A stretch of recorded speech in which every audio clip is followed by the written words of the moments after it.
So hello everyone, कैसे हैं आप सब। आशा करते हैं आप सब लोग बहुत अच्छे होंगे और खूब मन लगाकर अपनी पढ़ाई कर रहे होंगे। तो जैसा कि आपको पता है कि हमारी जीके जीएस ईयर चल रही है for teaching exam, specially DSSB, EMRS, KVS, NVS को लेकर। सो स्टार्ट करते हैं अपना पहला क्वेश्चन। और जो भी आपको बैकग्राउंड नॉइस आए उसे प्लीज़ स्किप करिएगा। ये मेरे साथ ही ऐसा होता है कि जब जब मैं कुछ चीज़ें अच्छा करने की सोचती हूँ और बहुत ज़्यादा डिस्टर्बेंस होता ही है। ठीक है, तो पहला क्वेश्चन है कि किस कंपनी ने जुलाई 2021 में ऑनलाइन व्यापार के लिए एक नया ऐप शॉप्सी लॉन्च किया था। तो आई होप इस क्वेश्चन का आंसर सबको पता होगा। ठीक है, किसने किया था तो बताएंगे, और कब किया था ये भी बताएंगे। ठीक है, तो शॉप्सी लॉन्च किसने किया था 2021 में, तो वो आपका आंसर हो जाएगा फ्लिपकार्ट। किसने किया था तो वो आपका आंसर इज़ फ्लिपकार्ट। ठीक है, क्या हो रहा है, कलर नहीं है क्या? ओके, एक मिनट। तो आंसर इज़ फ्लिपकार्ट। ठीक है, आंसर इज़ क्या हो जाएगा आपका, फ्लिपकार्ट हो जाता है। जो फ्लिपकार्ट है वो कैसी कंपनी है, तो फ्लिपकार्ट आपकी इंडियन ई कॉमर्स कंपनी है। क्या है? इंडियन ई कॉमर्स कंपनी है। ठीक है, इस चीज़ का ध्यान रखेंगे, इंडियन ई कॉमर्स कंपनी है। और फ्लिपकार्ट का जो मेन ऑफिस है वो कहाँ हो जाता है, मेन ऑफिस इसका बेंगलोर है। कहाँ है इसका मेन ऑफिस? बेंगलोर है। इस चीज़ का ध्यान रखेंगे और नोट डाउन कर लेंगे। और ये जो फ्लिपकार्ट है इसको सिंगापुर में एक प्राइवेट लिमिटेड के रूप में स्थापित किया गया था। जो फ्लिपकार्ट है इसको, जो अगर पूछ ले कि फ्लिपकार्ट को प्राइवेट लिमिटेड के रूप में कहाँ स्थापित किया गया था, तो वो आपका सिंगापुर हो जाता है। कहाँ पे? सिंगापुर। ठीक है, और क्या क्वेश्चन बन सकता है? क्वेश्चन बन सकता है कि जो, ठीक है, इतना ही क्वेश्चन बनेगा। ओके, फ्लिपकार्ट कैसी कंपनी है? ई कॉमर्स है और मेन ऑफिस बेंगलोर में है, और सिंगापुर, पहले सिंगापुर में से एक प्राइवेट कंपनी के तौर पर इस्टेब्लिश किया गया था।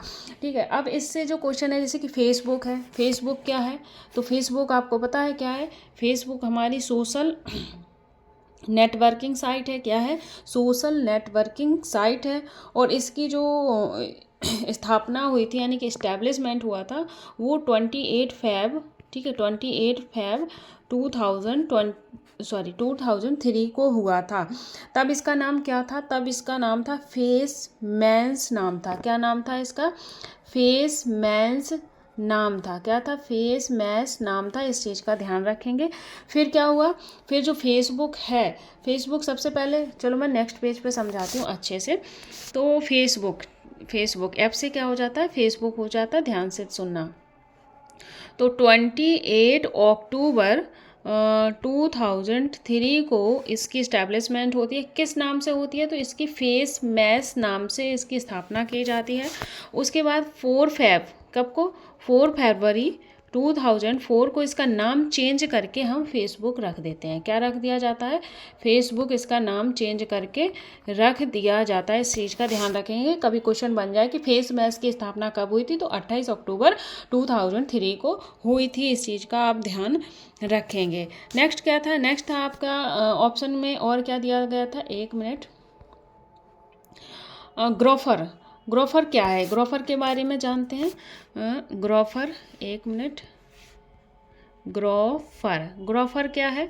तो ग्रोफर एक इंस्टेंट डिलीवरी कंपनी का नाम है। क्या? इंस्टेंट डिलीवरी कंपनी का नेम है, जिसे आज हम किसके नाम से जानते हैं? नाम बताएंगे तो आप कहोगे हाँ हाँ मैम मैं जानता हूँ। तो जैसे आज हम ब्लिंकिट के नाम से जानते हैं। किसके नाम से जानते हैं? ब्लिंकिट के नाम से जानते हैं। अगर क्वेश्चन बन जाएगा कि ग्रोफर्स का दूसरा नाम क्या है, ग्रोफर को और किस नाम से जानते हैं? अमेजन के नाम से जानते हैं, फ्लिपकार्ट के नाम से जानते हैं, या फिर शॉप्सी के नाम से जानते हैं, या ब्लिंकिट के नाम से जानते हैं, तो आपका आंसर इज ब्लिंकिट हो जाएगा। ठीक है, और भारत में यानी कि इंडिया में ये कब आया? तो इंडिया में ये 2013 को आया था। इस चीज़ का आप ध्यान रखेंगे। और एक ऑप्शन था आपका अमेजन। ठीक है, अमेजन क्या है, इस चीज़ के बारे में जानेंगे। तो अमेजन भी क्या है? अमेजन से भी हम ऑनलाइन शॉपिंग वगैरह करते हैं। तो अमेजन की जो इस्टेब्लिशमेंट है वो कब हुई थी? तो ये होती है 5 जुलाई। ठीक है, 5 जुलाई 1994 को। कब हुई थी? 5 जुलाई 1994 को हुई थी। किसने की थी? जेफ बेजोस ने की थी। किसने की थी? तो ये की थी आपकी, एक मिनट, जेफ बेजोस। ठीक है, ध्यान रखेंगे, जेफ बेजोस ने अमेज़न की स्थापना की थी। ठीक है, कहाँ पे की थी? तो वैल्यूबल वाशिंगटन के गैरेज में की थी। ठीक है, इतना डीपली कौन पढ़ाएगा? वैले व्यू वॉशिंगटन। ठीक है, वैले व्यू वॉशिंगटन के गैरेज में इसकी स्थापना की गई थी। इसके अंदर क्या क्या चीज़ें आती हैं? जैसे डिजिटल स्ट्रीमिंग होगी। ठीक है, डिजिटल स्ट्रीमिंग हो गया, क्लाउड कंप्यूटिंग हो गई, या ऑनलाइन ऐड वगैरह आते हैं जो, इन सब चीज़ों के लिए ये बनाया गया था। आर्टिफिशियल इंटेलिजेंस, ये सारी चीज़ें आपके अमेज़न के अंदर आती हैं। तो मैंने क्या बताया, अमेज़न की इस्टेब्लिशमेंट 5 जुलाई 1994 को हुई थी। फिर जो फेसबुक है वो 28 अक्टूबर 2003 को फेस मैस्क के नाम से इस्टेब्लिश हुआ था, बट 4 फरवरी 2004 यानी कि 2004 को इसका नाम चेंज कर क्या कर दिया गया था? फेसबुक कर दिया गया था। Grofers also known as Blinkit. ठीक है, इसका नाम एक क्या हो जाता है? ब्लिंकिट हो जाता है, जो कि आपकी इस्टेब्लिशमेंट कब हुई थी? दिसंबर 2013 में। कहाँ? भारत आया था कब? दिसंबर 2013 में। और आपका फेसबुक का मैंने बता ही दिया है। ठीक है, तो पढ़ते हैं अपने नेक्स्ट क्वेश्चन की ओर। तो नेक्स्ट क्वेश्चन क्या है आपका? नेक्स्ट क्वेश्चन इज रग्बी की प्रत्येक टीम में कितने प्लेयर्स होते हैं? तो आप क्वेश्चन को देखते जाइए कहाँ से क्वेश्चन आ रहे हैं। जैसे रग्बी की टीम में कितने प्लेयर्स होते हैं, क्रिकेट टीम में कितने प्लेयर्स होते हैं सबको पता है, फुटबॉल की टीम में कितने प्लेयर्स होते हैं। तो इस तरह से चीज़ें पूछ ली जाती हैं। तो रग्बी की टीम में अगर जो लोग ये चीज़ देखते होंगे उन्हें पता होगा कितने प्लेयर्स होते हैं। तो इसमें आपके 15 प्लेयर्स होते हैं। रग्बी की टीम में कितने प्लेयर्स होते हैं? तो रग्बी की टीम में आपके 15 प्लेयर होते हैं। इस चीज़ का ध्यान रखेंगे। और जो रग्बी जो खेल है वो कैसे खेला जाता है? तो एक बॉल और एक आयताकार क्षेत्र होना चाहिए, इसमें 2 टीमें होती हैं, ये सारी चीज़ें होती हैं। और 19वीं सदी में इसे सबसे पहले स्कूलों में खेला गया था। ठीक है, अब बात करते हैं फुटबॉल की। किसकी बात करते हैं हम? फुटबॉल की। तो आप बताएंगे फुटबॉल में कितनी प्लेयर्स खेलते हैं? ठीक है, और बताएंगे आप बेसबॉल में कितने प्लेयर्स पार्टिसिपेट करते हैं? और आप बताएंगे लैक्रोस में। ठीक है, लैक्रोस में कितने प्लेयर पार्टिसिपेट करते हैं? तो बेसबॉल जो होता है उसमें हमारे 9 प्लेयर्स खेलते हैं। ध्यान रखेंगे, ये क्वेश्चन बन जाएगा। देखो इन्हीं से क्वेश्चन बनता है, जो ऑप्शन है उन्हीं का क्वेश्चन बना देंगे। ठीक है, तो हमें सारे ऑप्शन को टैकल करते हुए ही जाना है। और स्पेशली ये सीरीज मैंने इसीलिए स्टार्ट की है कि मैं चारों जो ऑप्शन है उनके बारे में ही भी आपको इन्फॉर्मेशन दूँ, क्योंकि जो जीएस का पोर्शन है वो उसी के इर्द गिर्द आता है। जिस एग्जाम की आप प्रिपरेशन कर रहे हो तो उसी के इर्द गिर्द आकर आप चीज़ों को समझ कर उनके नोट्स खुद से भी बना रहे हो ना, तब भी आपकी चीज़ें सफिशिएंट होंगी और यहीं से क्वेश्चन फंस जाएगा। अदरवाइज कहीं से अगर नहीं फंसना होगा तो कहीं से नहीं फंसेगा।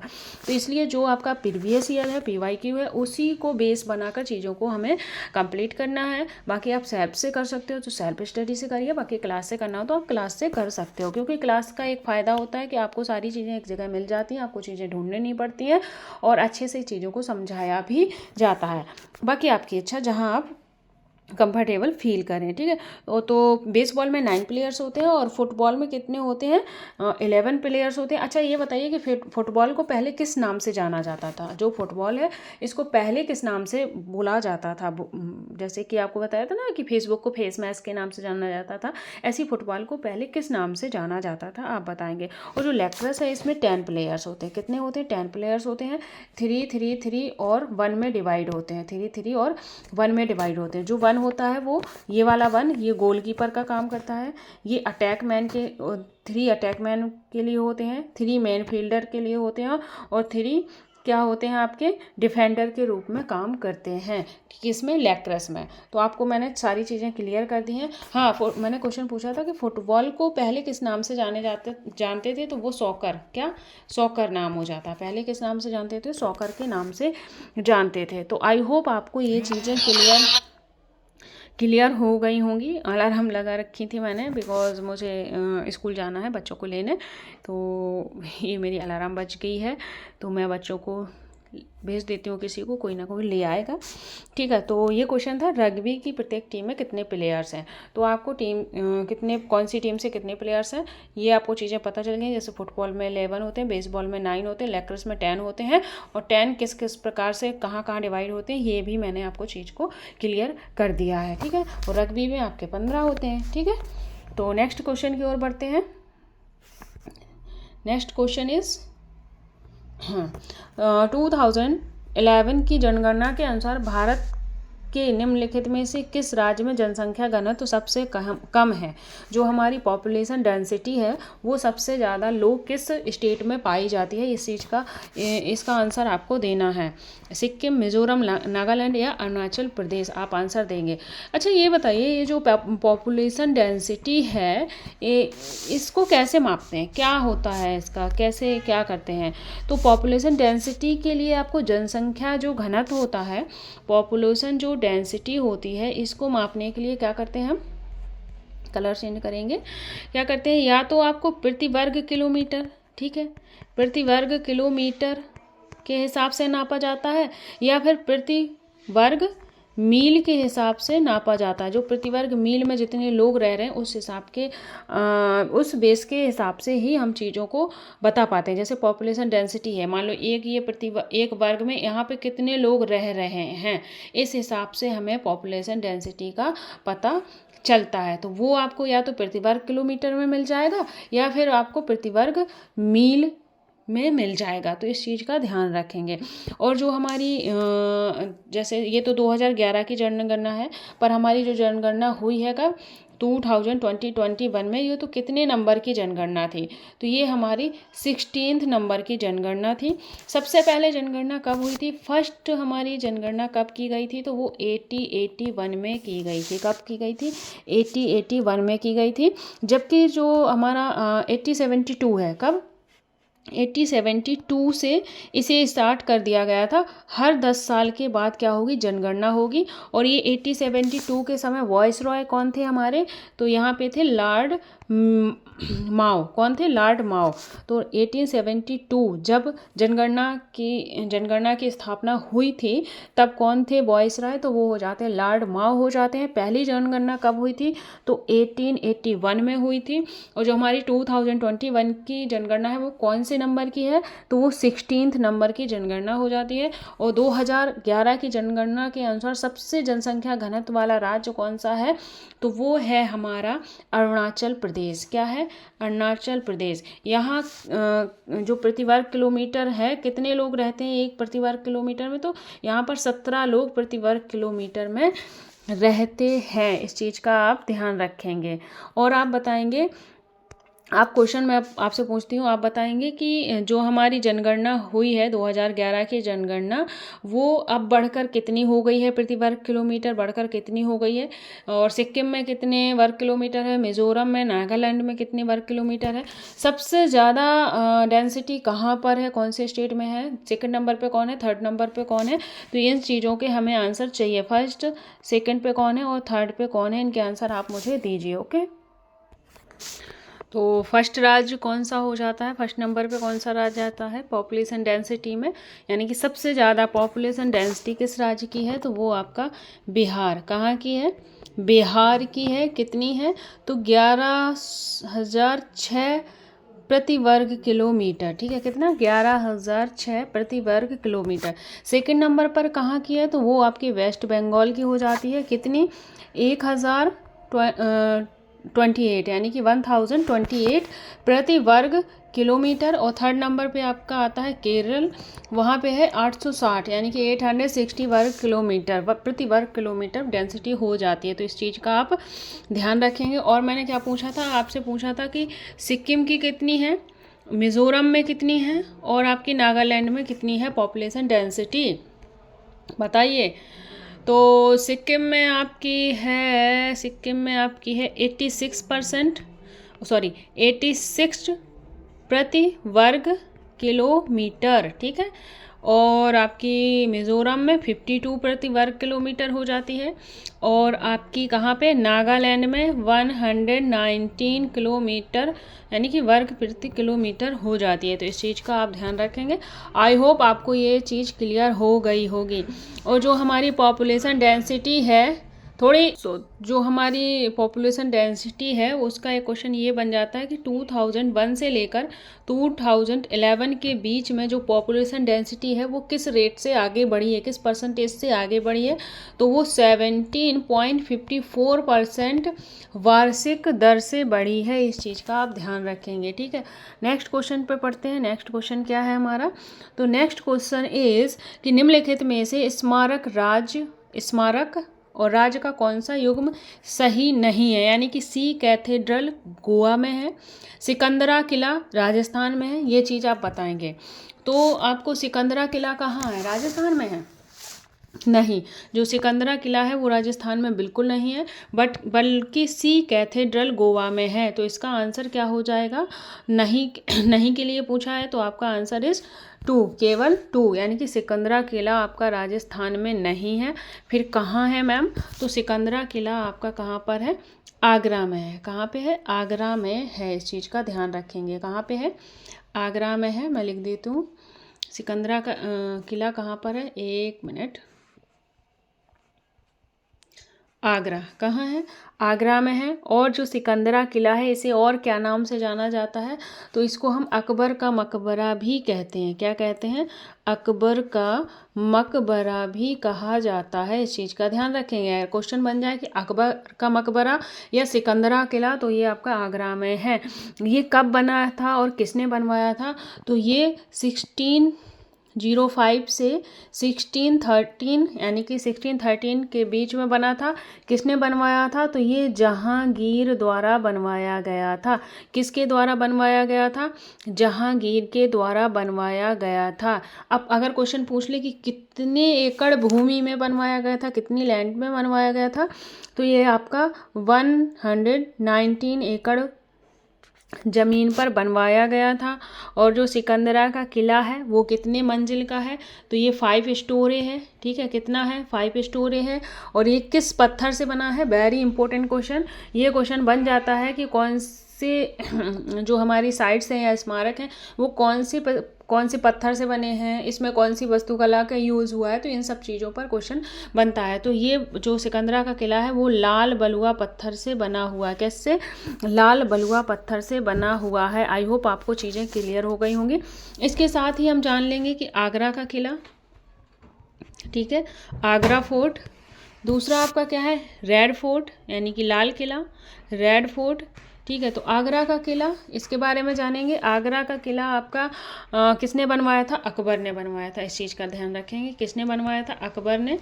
कब से काम स्टार्ट हुआ था, तो इसका 1565 से लेकर 1573 तक इसका काम चला था, ठीक है। और जो आगरा का किला है, ठीक है, आगरा का किला 1882 में इसको किस में शामिल किया गया था, यूनेस्को की साइट में शामिल किया गया था। कब, 1882 में। इंपॉर्टेंट क्वेश्चन हो जाता है अगर पूछे कि आगरा का किला यूनेस्को की साइट में कब शामिल किया गया था, तो वो 1882 में हो जाता है, ठीक है। और रेड फोर्ट को हम और किस नाम से जानते हैं, तो फोर्ट रुज के नाम से जानते हैं। किसके नाम से, फोर्ट रुज। और किला ए अकबरी या किला ए मुबारक, दो नाम से और जानते हैं। क्या, किला ए मकबरी और किला ए मुबारक के नाम से भी, मकबरी नहीं अकबरी, ठीक है, किला ए अकबरी के नाम से भी जानते हैं। जो रेड फोर्ट है, लाल किला है, इसे बनवाया किसने था, तो इसको बनवाया था शाहजहां ने। किसने बनवाया था, शाहजहां ने बनवाया था।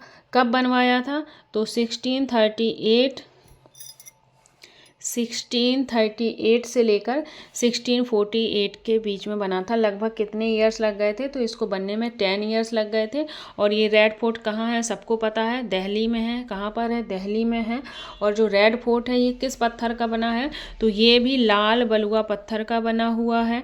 और इसमें कितने दरवाजे हैं? तो इसमें 6 दरवाजे हो जाते हैं। तो आई होप आपको ये क्वेश्चन भी अच्छे से क्लियर हो गया होगा। मैंने आंसर दे दिया? हाँ, आंसर दे दिया है। और जो आपका कैथेड्रल कहाँ है? गोवा में है। तो ये आपका बिल्कुल सही है, राइट है। आगे बढ़ेंगे नेक्स्ट क्वेश्चन की ओर। तो नेक्स्ट क्वेश्चन इज 15 जुलाई 2021 की स्थिति के अनुसार वर्तमान में राज्यसभा के उपसभापति कौन हैं?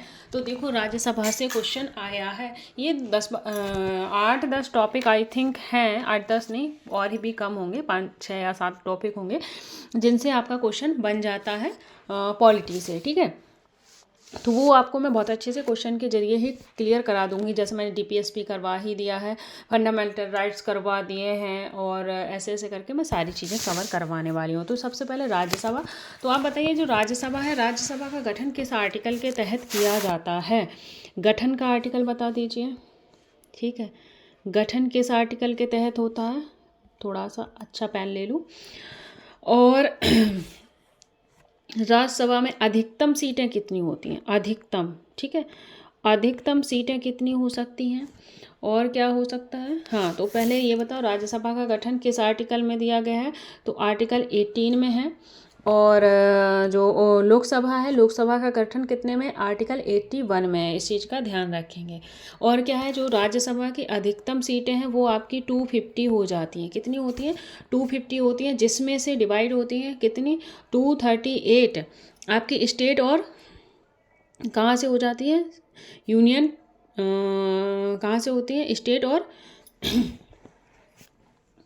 कहाँ से होती हैं? स्टेट की होती हैं। और कहाँ से होती हैं? यूटीज से या फिर क्षेत्रीय विधानसभा से। तो इसका आंसर आप कमेंट बॉक्स में कमेंट करेंगे। और 12 सीटें क्या होती हैं? 12 मनोनीत होती हैं। किस क्षेत्र में होती हैं? जैसे साहित्य, विज्ञान, कला के क्षेत्र में मनोनीत की जाती हैं। एट प्रेजेंट कितनी सीटें हैं राज्यसभा में? एट प्रेजेंट कितनी सीटें हैं राज्यसभा में? तो वो हैं आपकी 245 सीट। अब इसमें डिवाइड करो तो 233 आपकी कहाँ हो जाती है? स्टेट, यानी स्टेट और यूनियन टेरिटरीज की हो जाती हैं। और आपकी क्या है? 12 जो 12 हैं वो मनोनीत सदस्य की हो जाती हैं। अब जो 233 थी, ठीक है, 200 यहाँ पे मैं समझाती हूँ अच्छे से। जो एट प्रेजेंट सीट है वो कितनी है? 245, यानी कि 245 सीट है। इनको 2 पार्ट में डिवाइड किया जाता है। 233 सीटें हमारे राज्य और केंद्र शासित प्रदेश की हो जाती हैं। और 12 सीटें जो होती हैं वो हमारी मनोनीत होती हैं। अब जो 233 हैं इनमें से क्या होता है? 225, यानी कि 225 सीटें तो आपकी स्टेट की हो जाती हैं। और 8 सीट जो बचती हैं वो आपकी केंद्र शासित प्रदेश यानी कि यूनियन टेरिटरीज की हो जाती हैं। तो आपको ये भी चीज़ें क्लियर हो गई होंगी, ठीक है। अब जो 12 सदस्य हैं वो किस क्षेत्र में मनोनीत होते हैं? तो वो कला, साहित्य, विज्ञान और समाज सेवा के क्षेत्र में मनोनीत होते हैं। अच्छा, एक क्वेश्चन और बताइए कि सबसे ज़्यादा जो सीटों का आवंटन होता है वो किसके आधार पर होता है? तो सीटों का आवंटन चाहे वो राज्यसभा हो या लोकसभा हो, सब में सीटों का वितरण आपके जनसंख्या के आधार पर होता है। किसके आधार पर होता है? जनसंख्या के आधार पर होता है। तो अच्छा, राज्यसभा में सबसे ज़्यादा सीटें किस राज्य में हैं ये बताएंगे? तो सबसे ज़्यादा सीटें आपकी यूपी में हैं। कितनी है? 31 है। उसके बाद आपका महाराष्ट्र आता है, यहाँ पे कितनी है? 19 है। फिर आपका तमिलनाडु आता है। तमिलनाडु में कितनी सीटें हैं? तो 18 सीटें हैं। फिर बात करते हैं वेस्ट बंगाल और कहाँ की बात करते हैं? वेस्ट बंगाल के बाद बिहार की। तो यहाँ पे आपकी 16 सीटें हैं। कितनी है? 16 सीटें हैं। तो आई होप चीज़ें क्लियर हो गई होंगी। तो सबसे ज़्यादा यूपी में 31, महाराष्ट्र में 19, तमिलनाडु में 18 और वेस्ट बंगाल और बिहार में कितनी है? 16 सीटें हैं। तो इस चीज़ का आपको ध्यान रखना होगा।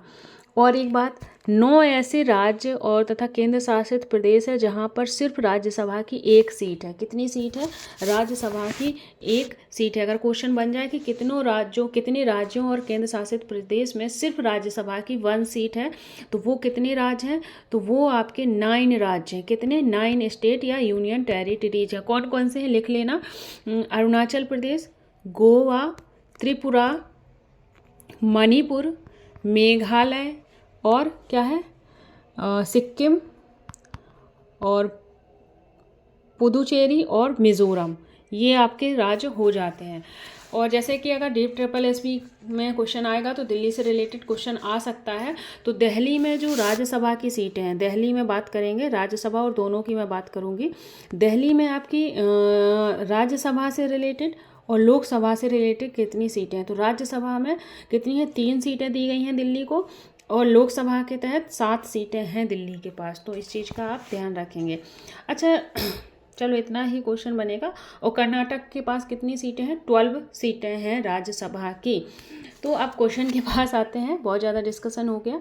क्वेश्चन क्या था मेरा, क्वेश्चन था कि 15 जुलाई 2021 की स्थिति के अनुसार वर्तमान में कितनी राज्यसभा सीटें हैं।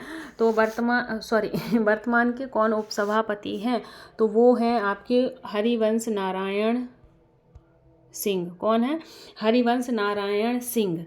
तो ध्यान से सुनना, ये मैं इरेज कर दूं क्योंकि मैंने इसका पीछे अच्छे से डिटेल में समझा दिया गया। गठन आपका इतना होता, अधिकतम संख्या पूछे 250 होती है और एट प्रेजेंट कितनी है, 245 है। ठीक है, इस चीज़ का ध्यान रखना। तो 15 जुलाई 2021 में कौन है सभापति के, हरिवंश नारायण सिंह कौन है, उपसभापति हैं। अच्छा, ये एक क्वेश्चन का आंसर मुझे दीजिए। आंसर इज क्या है कि जो विपक्ष के नेता हैं वो कौन है प्रेजेंट में, विपक्ष के नेता कौन है, आप मुझे विपक्ष के नेता बताइए। विपक्ष के नेता होते हैं ना, तो विपक्ष के नेता हो जाते हैं मल्लिकार्जुन खड़गे। ठीक है, if I am not wrong तो खड़गे ही है शायद उनका नाम। तो मल्लिकार्जुन खड़गे कौन है, आपके प्रेजेंट के विपक्ष के नेता हैं। अच्छा, मल्लिकार्जुन किसके जगह पर आए हैं, तो मल्लिकार्जुन किसकी जगह पर आए हैं बताइए। तो मल्लिकार्जुन की जगह पहले कौन थे, पहले थे आनंद शर्मा। कौन थे, आनंद शर्मा।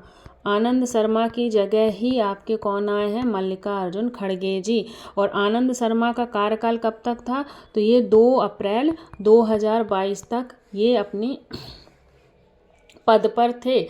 और 2 अप्रैल 2022 के बाद कौन आ गए, मल्लिकार्जुन खड़गे आ गए हैं। और जो आपके इसके पहले कौन थे, तो इसके पहले थे आपके DM बक्कैया, 13वें उपराष्ट्रपति थे। कितने नंबर के राष्ट्रपति थे, तो ये 13वें नंबर के उपराष्ट्रपति थे। अच्छा, ये बताइए जो हरिवंश नारायण जी हैं, जो हरिवंश नारायण जी हैं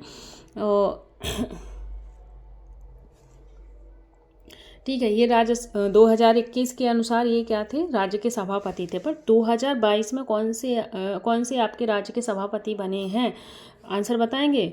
तो जहाँ तक मुझे याद आ रहा है 11 अगस्त 2022 को 11 अगस्त 2022 को किसको बनाया गया है, तो ये बनाए गए हैं आपके जगदीश धनखड़। कौन बनाए गए हैं, जगदीश धनखड़ जी को बनाया गया है राज्यसभा का उपसभापति।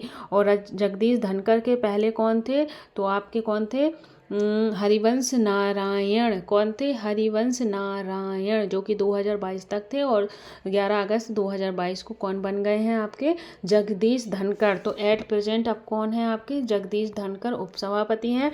और विपक्ष के नेता एट प्रेजेंट कौन है, मल्लिकार्जुन है। मल्लिकार्जुन के पहले कौन थे, आनंद शर्मा थे। और जगदीश धनखड़ के पहले हरिवंश नारायण जी थे। तो आई होप आपको ये भी क्वेश्चन क्लियर हो गया होगा। बढ़ते हैं नेक्स्ट क्वेश्चन की ओर।